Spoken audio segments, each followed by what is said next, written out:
Hello, everyone. I hope all is well with you. I'm your host, Jocelyn, and welcome to What in the Black History.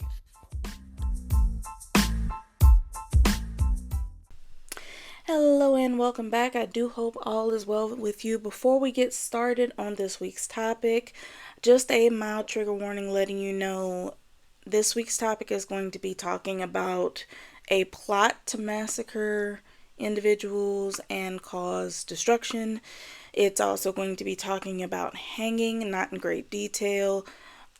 And we are also going to be talking about the destruction of a church building. If that is anything that you are not comfortable listening to, feel free to skip this episode. So the topic of this week is Denmark Vesey. Denmark Vesey was a self-educated black man who skillfully planned the largest slave rebellion in U.S. history. In 1781, while still a boy, Denmark was sold to a Bermuda slaver captain named Joseph Vesey and assumed the latter's surname.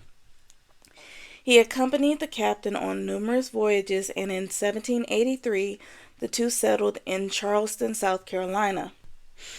After winning a $1,500 lottery in 1799, Vesey purchased his freedom for $600 and set up a carpentry shop in Charleston, where he prospered. Vesey and several of his co-conspirators worshipped at an AME or African Methodist Episcopal Church, which became Mother Emanuel after the Civil War. Along with white abolitionists in the North, Vesey referenced the Bible in his attacks on the institution of slavery. He was already familiar with the Great Haitian Slave Revolt of the 1790s, and while working as a carpenter, he read anti-slavery literature. Dissatisfied with his second-class status as a freedman and determined to help relieve the far more oppressive conditions of bondsmen he knew, Vesey planned and organized an uprising of city and plantation blacks.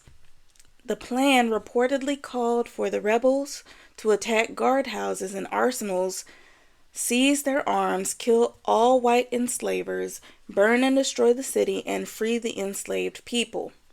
As many as 9,000 blacks may have been involved, though some scholars dispute this figure.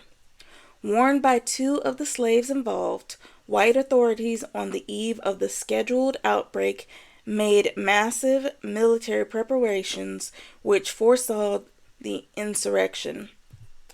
During the ensuing 2 months, some 130 blacks were arrested. In the trials that followed, 67 were convicted of trying to raise an insurrection. Of these, 35, including Vesey, were hanged, and 32 were condemned to exile. In addition, 4 white men were fined and imprisoned for encouraging the plot. In the aftermath of the execution, white Charlestonians tore down the church and supported new efforts to control the black majority. Funds were appropriated to support a municipal guard of 150 men and construction of a citadel to house them and weapons. In 1843, the structure became home to the cadets of the South Carolina Military Academy. Additionally, as Vesey's rebellion relied on assistance from free black sailors, South Carolina passed legislation known as the Negro Seaman Acts. The act called for the incarceration of visiting free black sailors in local jails while their vessel remained in Charleston to eliminate contact between free black sailors from outside of South Carolina and black Charlestonians. Despite protests from northern states and British consuls, South Carolina stubbornly insisted on its right to police its population in this way. Denmark Vesey was later held up as a hero among abolitionists, including Frederick Douglass, during the Civil War. Douglass used Vesey's name as a rally cry in recruiting and inspiring African American troops, including the 54th Massachusetts Infantry. And that is the end of the episode this week. I hope that you enjoyed the episode, and I hope you'll join me next week. And until then, keep glowing and keep growing. Bye.